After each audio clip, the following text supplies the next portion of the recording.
What's going on, guys? This is Rob, and we are back once again with another installment of our Beyond Omega Level series where we break down the most powerful characters in all of comics. And as is often the case, we are focusing this week on one aspect of the Marvel cosmic hierarchy as we're talking about Marvel's embodiment of the void of the universe, Oblivion. Now, Oblivion was created by J.M. DeMatteis and Alan Kupperberg and first appeared in Iceman #1 in 1984. I know, it's a weird place to appear, but just bear with me. So Oblivion's origins can be traced back further than that of the Marvel Multiverse itself, and in fact to the time when all that existed was an entity called the First Universe, who out of his loneliness was motivated to create two sets of cosmic beings, the Aspirants, which were totally devoted to the first Firmament and worshipped it, and the Celestials, who were more interested in acquiring knowledge and evolving. Now these two factions would eventually end up fighting in the Celestial War, which basically shattered the First Universe and then nearly destroyed it. But the pieces of the First Universe would later become the First Multiverse, also known as the Second Cosmos. Now following this, the multiverse would be destroyed and reborn again, and the First Universe would later create four entities: Infinity, Eternity, Death, and Oblivion, which collectively represent the tension between life and death throughout any one particular universe. Now although all four of these entities are technically considered siblings, Oblivion and Death share an especially close connection, and some have hypothesized that the two are actually just aspects of the same entity. Most of the time, Oblivion inhabits a vast pocket dimension without matter or energy, simply known as the Outer Void, which is coincidentally where you end up if you are erased from existence by the Ultimate Nullifier, one of the most powerful artifacts in all of Marvel that's thought to be an aspect of Galactus himself. Now as far as what his powers are, like most of the cosmic entities that we talk about in the series, Oblivion's powers are almost limitless, and I'm not exaggerating at all when I say that. In this true form, Oblivion is one of the most powerful characters in Marvel Comics and is practically omnipotent and nearly omnipresent. In fact, if one were to actually see the true form of Oblivion, they would simply cease to exist. And so for that reason, he takes on a form that others can observe, even though he does not technically have a physical form. Now Oblivion is able to manipulate reality and uses beings as powerful as Galactus and the Screer, a being that claims to be older than Galactus, as his pawns. Oblivion has a long-standing rivalry with his sibling Infinity, and when the two of them battle, they do so on the highest plane of reality, because if they were to battle in the physical universe, it would cause galaxies to collide with one another. Now because Oblivion doesn't really exist on the physical plane, he usually employs heralds or avatars to do his bidding, and some of these avatars have been incredibly powerful in their own right. One of them is Deathurge, who is basically Marvel's version of DC's Black Racer, in that he is an entity that functions much in the same way as the Grim Reaper,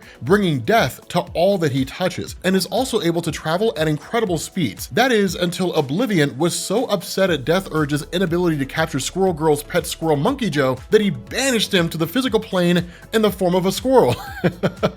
Another of Oblivion's avatars is Maelstrom, the son of an inhuman named Fader and a deviant named Morga. Now, Maelstrom would become a brilliant scientist that swears to enact revenge on the Inhumans for banishing his father. Now, he would later find out about Oblivion and become his avatar, aiding Oblivion in his mission to rid the multiverse of all life. But the best known of Oblivion's avatars are probably Amatsu-Mikaboshi, also known as the Chaos King. Now, if you're not familiar with the Chaos King, I encourage you to go check out the Beyond Omega Level video that we did about him here on the channel, or the video where we covered his whole story arc. But to give you guys a brief explanation, Mikaboshi is the Japanese god of evil within the Marvel Multiverse, and during one of his first appearances, he's presented as a threat to Mount Olympus, the home of the Greek pantheon of gods. And what we later learn is that the Chaos King was inspired by the fall of Asgard during Ragnarok to take as many pantheons of gods as he possibly can. And what we would see throughout his appearances is that the Chaos King is one of the most formidable threats the Marvel Multiverse had ever seen. Not only was he able to kill Zeus with no trouble at all, but he nearly destroyed the entire multiverse during the events of the Chaos War storyline, which was amazing.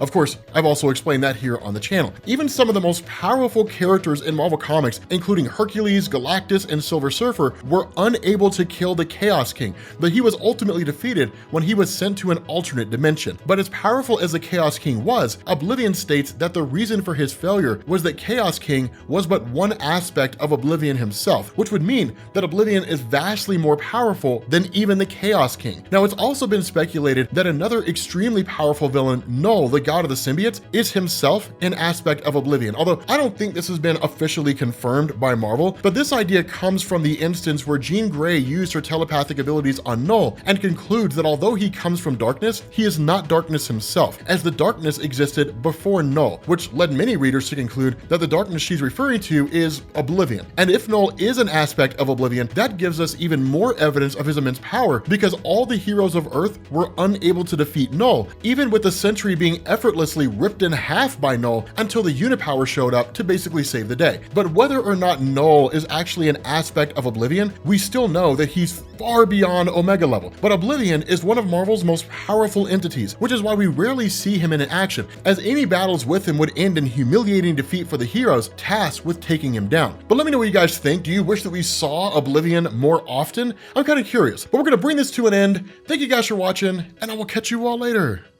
Peace.